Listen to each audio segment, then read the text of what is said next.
Thank you very much, and thank you especially to Rod for giving me this opportunity to come talk to you. As Rod told you, I'm a senior lecturer at the university. I'd be at the level which is referred to as an early to mid-career researcher, which means I've been in the game long enough to establish my own research team, but not quite long enough to convince the funding agencies to give me money to do the research.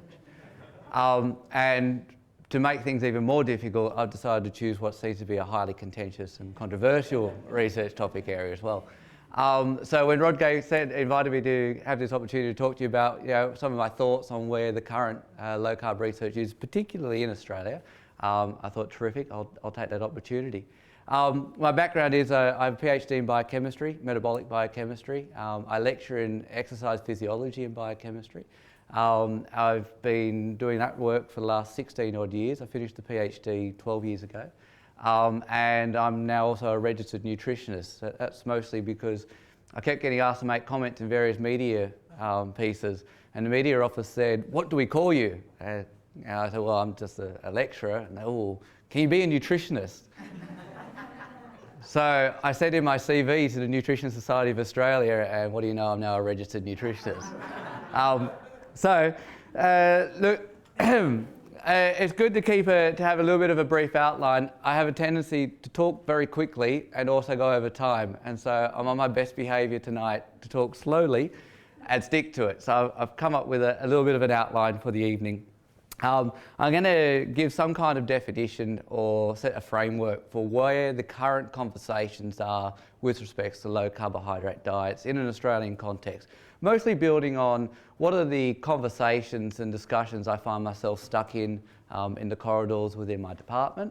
I'm then also going to, from that, have a quick look at just maybe one or two of the more recent, more well-publicised low-carb diet studies that are out there.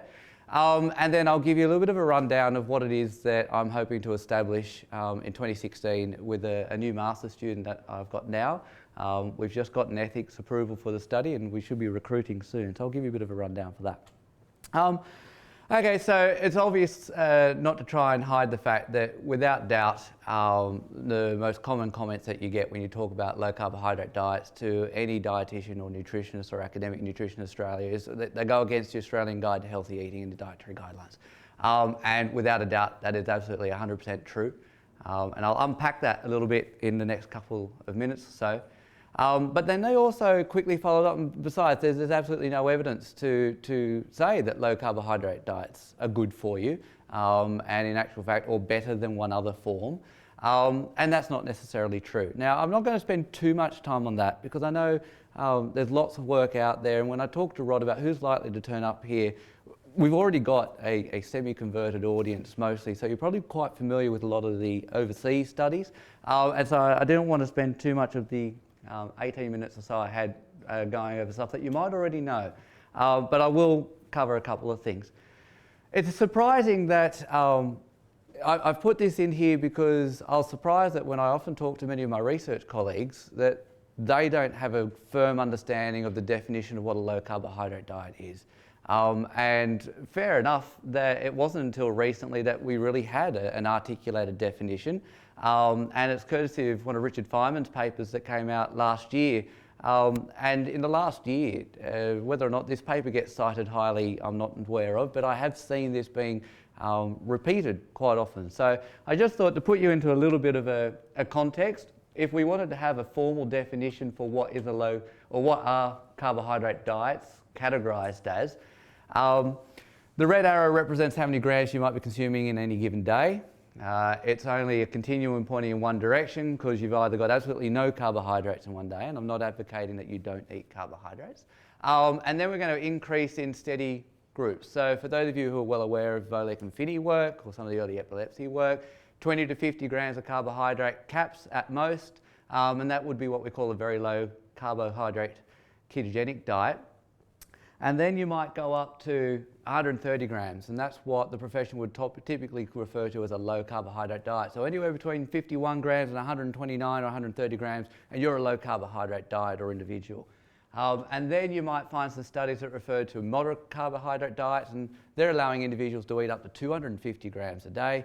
And then there might be a high carbohydrate diet, which is eating anywhere up to and over 300 grams of carbohydrate a day.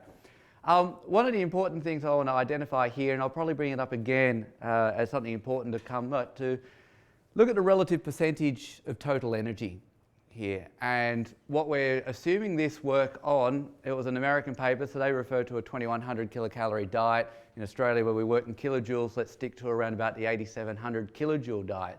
So these aren't necessarily energy restricted numbers that we're talking about at the moment. And so you're putting on top of that your protein, your fat content. Where the definition most people get really upset about is this 130 grams, and you might quite often find people talking about you can't drop below the 130, and that's largely a theoretical number, although it does pop up in a couple of papers, but it's not the minimum threshold that's required for normal functioning. It's just probably what the average was that for people that came into a particular study about 30 or 40 years ago. So where do we fit in the Australian landscape? If you were to have a look at the Australian Guide to Healthy Eating in the dietary guidelines, there is a section on page 16 that says the acceptable macronutrient distribution range related to reduced risk of chronic disease for carbohydrates is between 45 to 65% of your energy intake. So according to the Australian dietary guidelines, there is some form of recommendation there, although many people who wrote them and formulated them will say, no, we don't recommend a particular amount, but at least it is there on page 16. If we have a look at the National Nutrition Health Survey data that came out last year and keeps coming out, this is roughly where we are as an Australian population. On average, Australians over the age of 2 are eating around about 44.9% of their energy from carbohydrates. And that might be anywhere around the 200, 250. So you can clearly see that if you were to recommend somebody to go onto a low carbohydrate diet, or if you were to write a grant application that went to the nutrition profession to determine whether or not that should be funded, and you're saying, I want to bring someone to 130 grams of carb, then that means that you're effectively trying to get someone to reduce their carb intake by half, definitely outside the range of the AMDR, and the profession seems somewhat bound to these professional recommendations, and so you're already putting some people offside. And so there's some limitation there as to how well you might be able to convince certain groups to come on board with your thinking.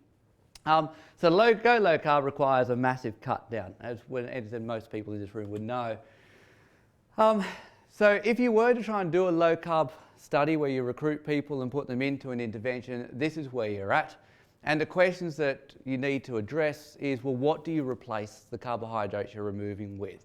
Unless you're going to be going into a hypocaloric state where you say, well, I'm not going to reduce the carbohydrates with anything. I'm going to remove 150 grams of carb, which is going to be 600 calories or 2,500 kilojoules, and I'm going to have somebody in an energy restricted state. Or you might say, you know what, we can't allow people to go into energy restriction. What I really want to tease apart is what's important here. Is it energy restriction or carb removal? And in those studies, they might go, I've removed 2,500 kilojoules of carbs, but I'm going to put in 2,500 kilojoules of protein or fat so that people are still eating the same amount of energy. And then the question is, well, do I replace it with fat or do I replace it with protein? And that's where we get into another contentious issue. All right, I've put my tongue in my cheek for a little bit for the title of this slide. 2 homegrown lower carb studies. Why the tongue firmly implanted in my cheek is because if you spoke to any of the authors of these 2 studies, they would tell you it's not a low carb study. Whatever you do, do not call it a low carb study. And the second one I'm going to put up was actually part of the team. So why is it not a low carb study? They refer to it as a high protein study. So the total wellbeing diet, have most of the crowd come across that one, yes or no? Arguably Australia's most researched and documented low carb study, runs for 12 weeks or so, energy restricted down to 5,500 kilojoules, and the 2 groups are sitting there, and you can see the breakdown for the macronutrients. P stands for protein, C for carbohydrate, and then we've got our fat. And you can see there, though, that the high protein group's 145 grams of carb per day. So they're teetering on that border of what you would call a low carbohydrate diet. I chose this particular reference to put up knowing that Ken was talking before me, because one of the major outcomes from that paper that they talk about is that the triglyceride level drops most in the group that's in the higher protein, lower carbohydrate content. And the people who had the highest triglycerides at the start of the study lost the most fat mass and also had better reductions in triglycerides. The second, not so well known just yet, I imagine it's only because it's been out for a couple of years. This is one I had the good fortune of getting invited in on the team, and they've had funding since 2005. I should declare it was funded by a Meat and Livestock Association grant, so for anybody who is concerned about conflicts of interest, and surprised they would fund a high protein diet. Now, what we have here is both groups are energy restricted. This study intervention went for 12 months. It was intensive counselling every week for the first 3 months, and then for the next 9 months every second week, where the participants had an introduction to a dietitian who gave them instruction. You can see the breakdowns there again, and again, the lower carbohydrate group is at 138 grams per day. So again, teetering around that low carb group. This is most likely as close you could get to a low carb study that's going to be comfortably funded. All right? And to give an idea, that paper on the end, that study on the end there that ran for around about 5 years, to recruit 70 women who are overweight and young, and would have cost just over or just under 700 grand all up over that time. And that's the type of money that you're looking to make sure you've got a good research team with a dietitian and an RA and what have you to try and do a randomised controlled trial. All right, now don't worry, I'm not trying to get $700,000 to do a study. I'll explain to you why. Right? Okay, so the point that I wanted to make from the other previous slide before I move on is just check out the fat content. Right? So for a low carb study here, in the total wellbeing diet, your fat content's around about 20% of your energy. Even in the WOW study, because it was for weight loss in young overweight women study, the fat content is 25 to 21%. So if you want to go low carb at the moment and you want to get a study funded for it, you more likely have to keep your fat capped. And that's because there's a real big hurdle at contemplating, well, how would I increase my fat content? Because we're not allowed to go above 30%. And that's kind of what the professional recommendation is. If you want to monitor fat content of an individual, you can't go into 30%, above 30%, which is completely contrary to when we think about the low carb, high fat work of Volek and Finney. If we want to get into nutritional ketosis, you've got to go beyond that 30%. And that's where things become somewhat difficult.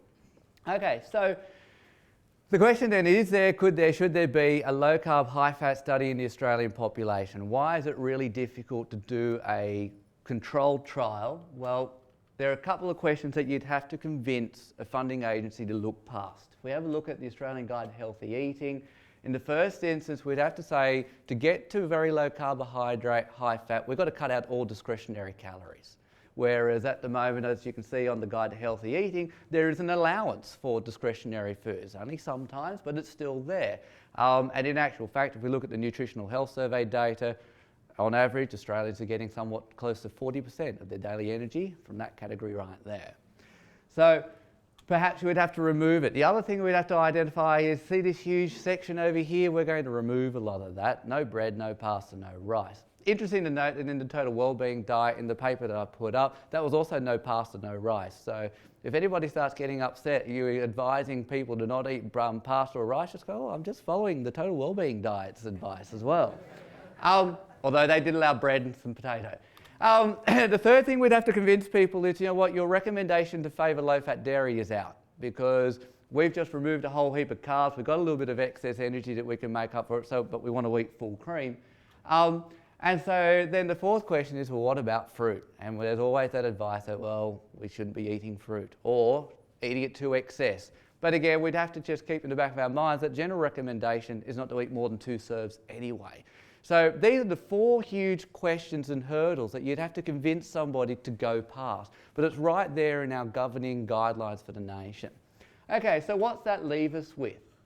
Well, do we need a specific low-carb, high-fat study?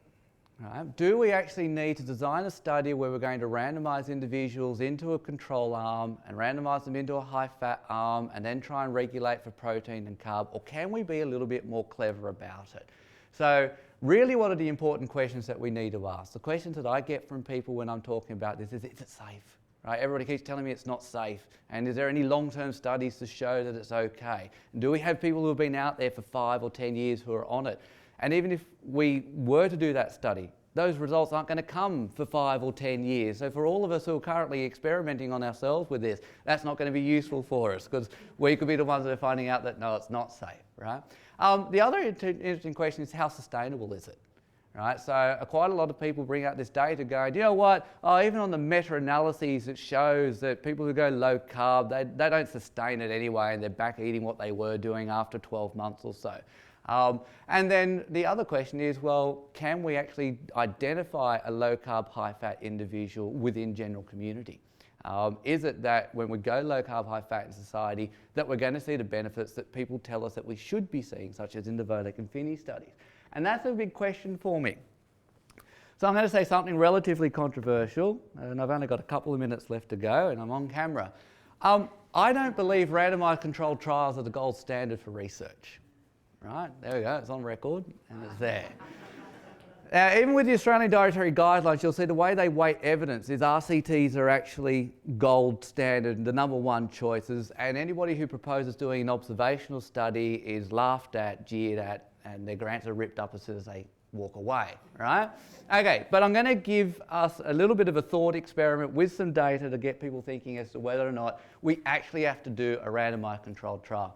And I'm going to go on a tangent for a moment. One of my other research project arms that we work on is on the role of artificial sweeteners and how they influence whether or not people eat more or eat less and impact on weight management and glucose tolerance.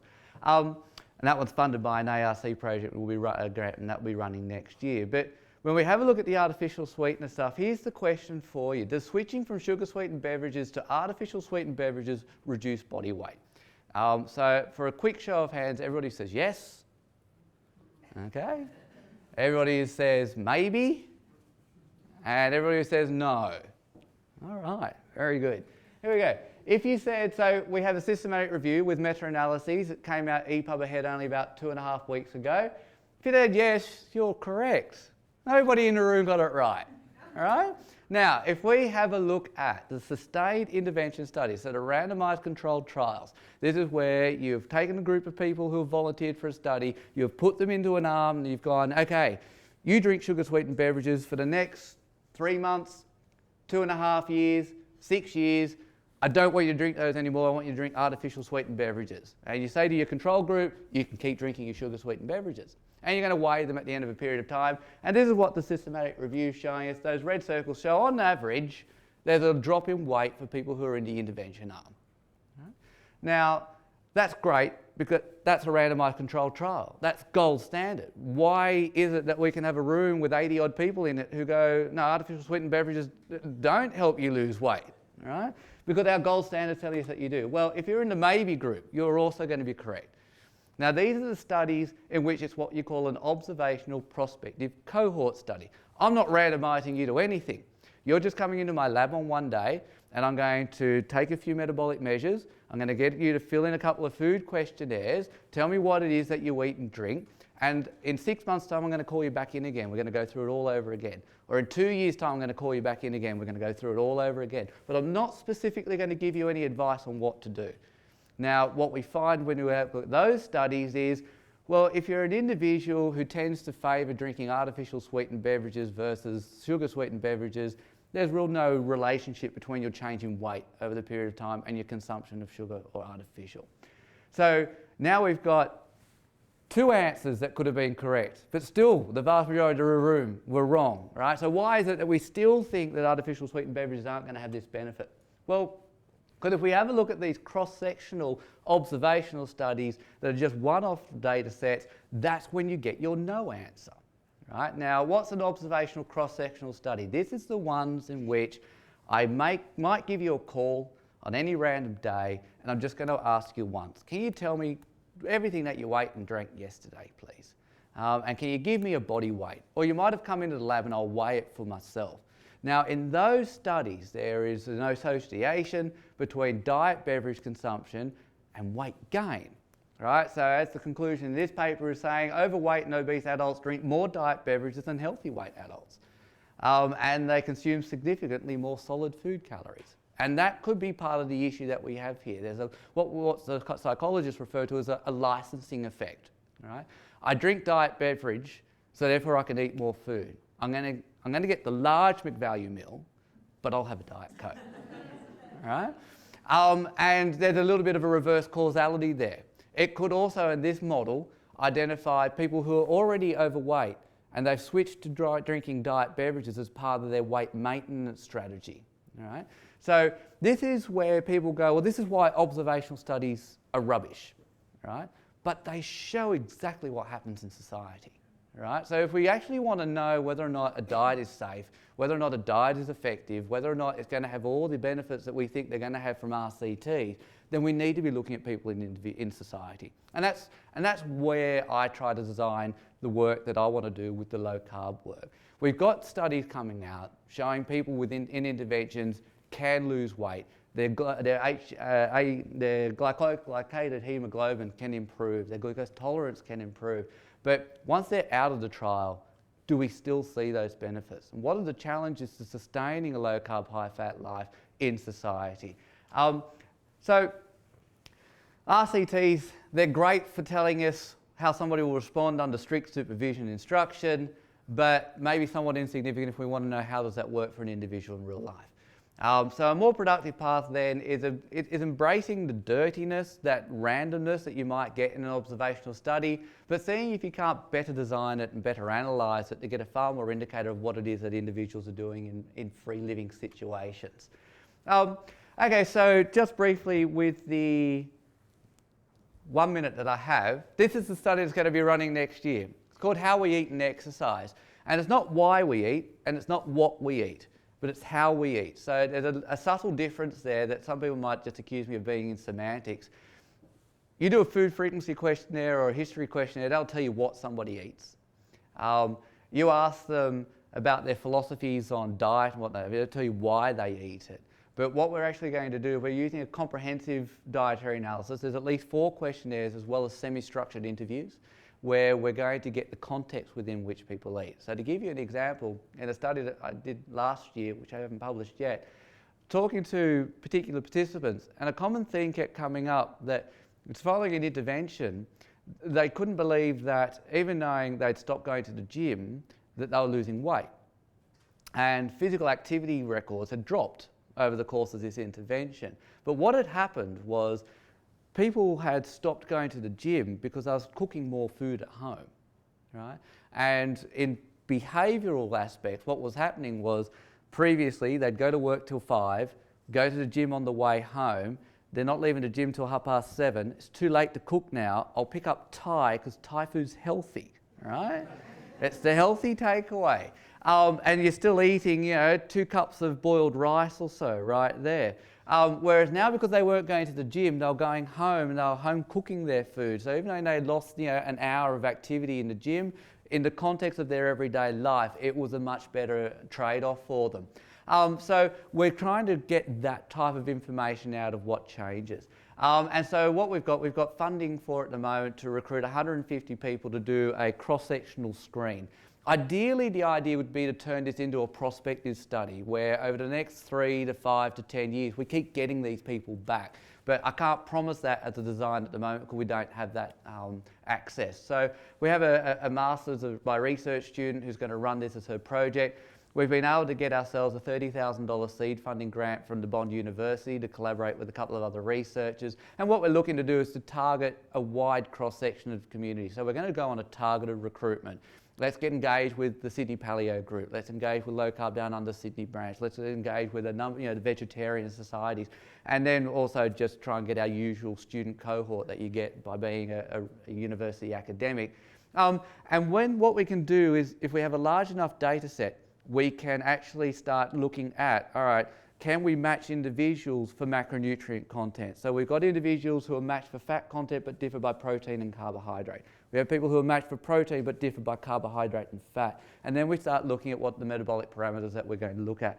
And just briefly, I did promise Rod that I'd try and get through a slide without a biochemistry pathway, but when I was sitting here, I couldn't do it.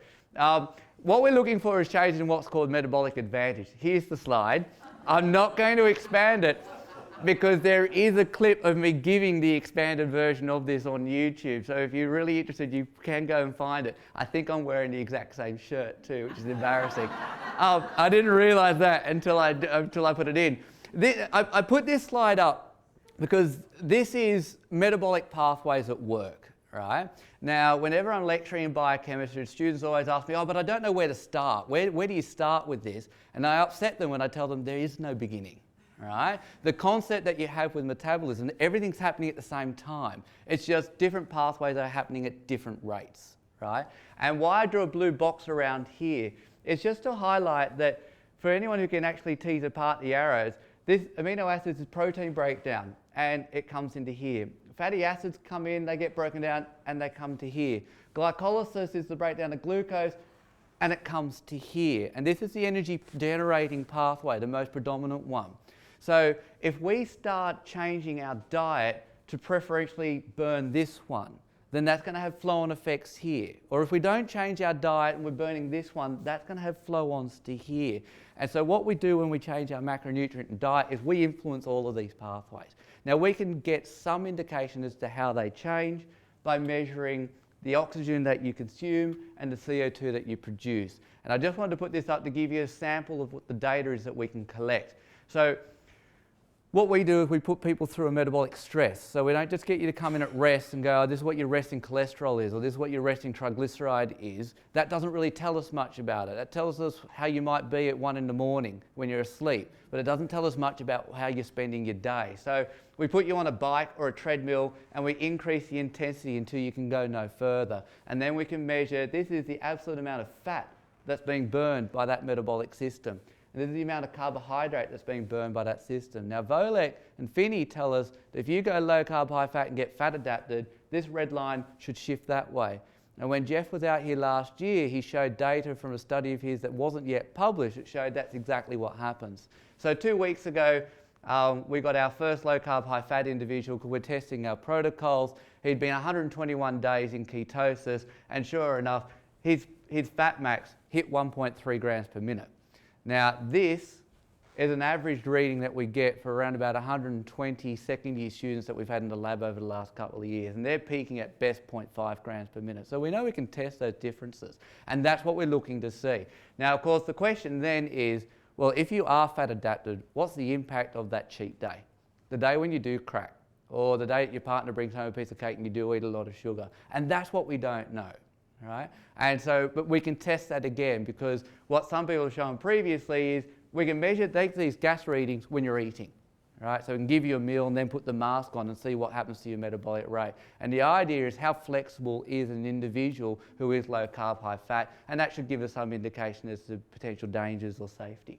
Anyway, so there's some brief conclusions for you. I do apologise, Rod, I did go for 2.5 minutes over, but I think I spoke more slowly this time. And they're the original outline with a couple of answers in there. Thank you very much.